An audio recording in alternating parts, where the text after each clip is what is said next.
भट्ट साहब वो याद कराना यार, लतीफी साहब का बिल आया बिजली का। लतीफी साहब घर नहीं सन, वो बिल बनने वाला मेरी दुकान से बिल फड़ा गया। किन्ना बिल आया है? मैं पढ़िया तो नहीं, किन्ना का आ गया होना बिल।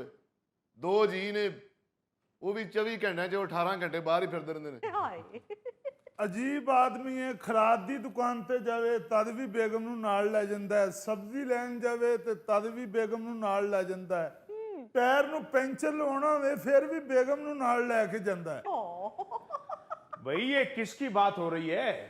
लतीफी साहब की गल कर रहे हैं, दोवें मियां बीवी इकट्ठे ही फिरदे रहिंदे ने। भाई इसलिए तो कहता हूं कि जाली नवाब है, क्योंकि नवाबों में ऐसा नहीं होता। भाई मैनू तो बड़ा अच्छा लगता है मियां बीवी रल के घूमन फिरन। मैं अपने सूटां की शॉपिंग करनी होवे तो मैं भट्ट साहब नूं कहांगी तो कहणगे तू जाके की करना है, मैं आप ले आवांगा।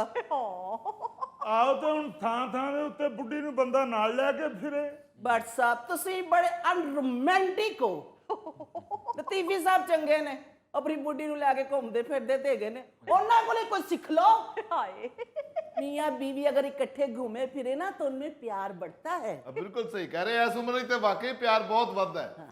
कभी बंदा डिगदा तो बुढ़ी चुकन दी हुंदी है, कभी बुढ़ी डिग पैंदी तो बंदा चुकन दिया हुंदा।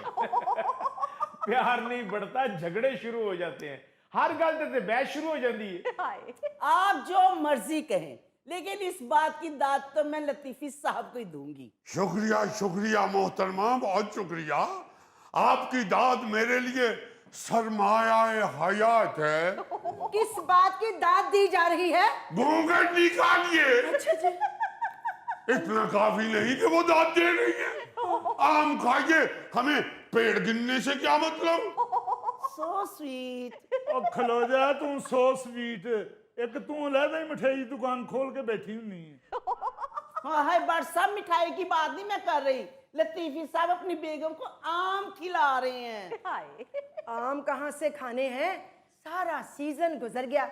जब भी कहती हूँ आम ला दे तो कह देते हैं हमारी रियासत के बागात के आम पक्के आते तो वो आपको खिलाते। घूंघट निकालिए। अच्छा जी। आपको क्या मालूम हमारी रियासत के आम कैसे हुआ करते थे? बुजुर्ग बताते कि लोग उंगलियां चाटते रह जाते थे। बस रियासत का नाम ही सुना, कभी कोई चीज तो नहीं वहां की खाई। घूंघट निकालिए। अच्छा जी, बस डर गई मैं। हम अपने खिलाफ 1000 बात सुन सकते हैं, मगर अपनी रियासत के खिलाफ एक लफ्ज नहीं सुन सकते। हम तो ऐसे ही बात कर रहे थे। अब देख लो रोमांटिक जोड़ा, हर वेले सील कुकड़ा वांगू लड़ते रहंदे ने, और तुसी कहंदे हो कि रोमांटिक जोड़ा है। वल्ला आपने हमारे बारे में ये राय दी, एकदम मूड ही बदल गया। यूं लगा जैसे वीराने में चुपके से बहार आ गई है। बाहर नहीं आई, जनाब दा बिल है, वो याद ना फड़ लेना मेरे को। लो बताओ, यहाँ बहार आना चाह रही है और ये बीच में तपती हुई धूप घुसेड़ रहे हैं। बेगम इन्हां नालों तो मैं ही चंगा जेड़ा तुहानू रोज 2 किलो अंब खवाउना। अरे जाने दो, कौन से 2 किलो खिलाते हो? हमने तो जब भी देखा भाभी को गुठली चूसते ही देखा है। आम तो जनाब आप खुद ही खा रहे होते, और आम काट के नहीं खाते, साबित आम मुंह में फेंकते हैं। सिर्फ गुठली बाहर आती है, छिलके भी नहीं आते। भट्ट साहब के मुंह चो अंब की गिटक बाहर इंज आउंदी है जिवें ATM चो पर्ची आउंदी है। चलो यार जो भी है, बट सब भाभी को आम खिला तो देते हैं ना। इनकी तो रियासत के आम आना ही बंद हो गए हैं। देखा देखा, ये आपकी हल्की सी शय से मुखालिफिन बोलना शुरू हो गए। काश काश अली मुमताज साहब, काश हमारी रियासत के आम यहाँ आते और हम आपको पेश करते, फिर आप इन लोगों को बताते, बल्कि सारे मुल्क की आवाम को बताते कि नवाब साहब के आम कैसे मीठे हैं। अली मुमताज साहब 200 साल पुराना पेड़ था हमारी पुश्तैनी हवेली में। हमारी दादी अम्मा बताया करती थी कि आपके वालिदे मोहतरम 2 दफा उस पेड़ पर से गिरे थे। दोनों टांगे टूट गई अब्बा जान की। उसके बाद दादा जान ने हमारे अब्बा जान को लकड़ी की गाड़ी बनवा के दी थी, फिर उसी गाड़ी पे बिजनेस पे निकलते थे वो। अच्छा, बैठना बिजनेस करते थे नवाब साहब। लतीफी साहब एक बात तो बताइए, पूछिए। 200 साल पुराना आम का पेड़ था आपके बाग में, तो और क्या? तो उसके आम जो हैं वो एक्सपायर नहीं हो गए होंगे? क्या बेहूदगी है भाई, पेड़ की बात हो रही है, किसी कंपनी की बात थोड़ी हो रही है जिसका माल एक्सपायर हो जाएगा। नवाब साहब, अब तो वहां से आम नहीं आ सकते, तो क्या आप भाभी को आम खरीद कर भी नहीं खिला सकते?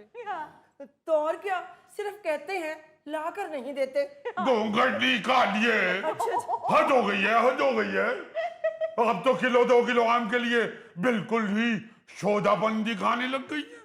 देखिए तो सही, मुखालिफिन बैठे हुए। वाकई नवाब साहब आप बातें करते रहते हैं, भाभी को आम तो खिलाते ही नहीं। बस बस, जुबान बंदी कर लीजिए, इस तरह की बात अब दोबारा ना कीजिएगा। वैसे भी हमारे भतीजे तशरीफ ला रहे हैं, नवाब हशमतुद्दौला। उनके सामने इस तरह की अगर बेइज्जती हुई नवाबों की तो वो तो बर्दाश्त नहीं कर पाते। बहुत सब जज्बाती हैं हाली मियाँ। हमारे जो भतीजे हैं नवाब हशमतुद्दौला, वो तो ऐसे खुददार हैं, अगर उनको गुस्सा चढ़ जाए तो इकट्ठे 2-2 दिन बेहोश रहते हैं। अच्छा, एक ही हैं भतीजे कह रहे हैं ना, मैंने कहा शायद 4-5 आ रहे हैं। एक ही हैं, अगर हम उनको तमीज से ही बुलाते हैं, क्योंकि नवाब फैमिली के हैं वो। लतीफी मियाँ, ये वही भतीजे हैं जिसकी नौकरी के लिए चुगताई साहब से सिफारिश करवाना चाहते थे? अरे सिफारिश नहीं करवाना चाहते, हम तो चुगताई मियाँ को मौका फराहम करना चाहते हैं कि ये नवाब खानदान के साथ ताल्लुकात उस्तवार कर ले। भाई, नवाबों के साथ ताल्लुकात किसी जगह भी काम आ सकते हैं। और रहने दे ऐसे नवाबी ताल्लुकात। अगर आपके ताल्लुकात इतने ही आला हैं तो खुद सिफारिश करके अपना भतीजा लगवा लो। अबे लगवा लेंगे, ठीकने। ये ठीकना किसको कहा है? जो लगता है उसे कहा है। इसका मतलब मुझे ही कहा है? क्या बात है? और क्या बात है? इस तरह की बदमाशी नहीं चलेगी, ये तुम्हें बता दूं। बैठो ना इधर, बात इधर करो। आके देख, इधर आके देख। क्या बात है? अली साहब हंसिए ना, उनको रोकिए, वो आ रहे हैं। चुगताई साहब, आप जाकर प्लीज वापस बैठ जाइए। बहुत शुक्रिया। नवाब साहब, वो तो वापस चले गए, आप मुझे ये बताइए, ये ठींगना क्या होता है? आहिस्ता बोलिए। ये जो उंगलियां हैं ना, जी, जी। उनमें ये इसका कद सबसे छोटा होता है जी ना, हाँ। तो ये ठीकना होता है। आप देखिए जरा, लग रही है ना ठीकने। हाँ, बाकी मैच भी कर। ओए ओए ओए, ये क्या कर रहे हो? हम कह रहे हैं तशरीफ रखिए, गुड लक, गुड लक। जाइए नवाब साहब, बैठ जाइए, और अब ऐसी बात ना कीजिएगा जिससे लड़ाई झगड़ा शुरू हो जाए। आप जरा देखते रहिएगा। जी, जी। देखिए, हम तो सिर्फ इतना कहना चाहते हैं कि नवाबों के खानदान के मुतालिक जरा जुबान संभाल के बात करनी चाहिए, वरना तो जाहिर है मोहल्लेदारी है, हम सब भाई भाई हैं एक दूसरे के, हम भाई हैं एक दूसरे के। नहीं, आपके कहाँ भाई हैं, हम उनके भाई हैं। तशरीफ रखिए। लतीफी साहब, मेरे होंदे ना घबराया करो। अरे बट साहब, आपकी वजह से ही तो घबराते हैं। वो वहां से उठ के यहाँ तक आ जाते हैं, आप वहीं बैठे रहते हैं, और कुछ नहीं तो टांग लंबी करके अड़ंगी दे दिया कीजिए। और देखा हुआ मैंने तुझे भी और तेरे बट को भी। हमें तो आपने देखा ही नहीं है मियाँ। क्या मालूम आपको नवाबों की चाहो जलाल का। हमारे नाना हजूर अली मियाँ, हमारे नाना हजूर ऐसी तलवार घुमाया करते थे कि अल्लाह माफ करे, यकीन मानिए तरबूज लगाते थे, और ऐसे हवा में तरबूज फेंक के तलवार घुमाते थे, तरबूज नीचे आने तक 6 टुकड़े हो जाता था। लोग घरों में अपने बच्चों को कहा करते थे कि तलवार वाले बाबा से तरबूज लेके आना। अच्छा। यकीन मानिए, कई दफा उन्होंने मेलों ठेलों में भी तलवारबाजी का मुजाहिरा किया है। बड़ा फ्रॉक पहन के ऐसे घूमते थे तलवार के साथ, लोगों को पता ही नहीं चलता था कि नवाब साहब तलवारबाजी कर रहे हैं या लच्छो बंदरिया नाच रही है। यार, कहते तुम नवाब हो और कारनामे तमाम बुजुर्गों के पधारियों वाले हैं। लो बताओ अली मियाँ, इनको मना कीजिए, खुदा के लिए मना कीजिए। हमारे भतीजे आने वाले हैं, नवाब हशमतुद्दौला। आपको पहले भी बताया, बड़े जज्बाती आदमी हैं वो तो। अगर उन्होंने इस तरह की कोई बात सुन ली तो यहाँ खून रेजी ना शुरू हो जाए। चुगताई साहब, आप भी खामखा में बात को बढ़ा रहे हैं। नवाब साहब ठीक कह रहे हैं, उनके यहाँ मेहमान आ रहे हैं, कुछ तो मोहल्लेदारी का पास रखिए। चले ठीक है अली साहब, मैं कुछ नहीं कहता। अब ये अपने भतीजे का काम भी खुद ही करवाएगा, मुझसे ना कहे। आपको तो सिर्फ इसलिए कहा था कि नवाबों के लिए जरा किसी को दरख्वास्त करना मायूब लगता है, इसलिए आपको कह दिया। आपको यही नहीं मालूम, नवाबों के काम आए तो अल्लाह भी राजी होता है।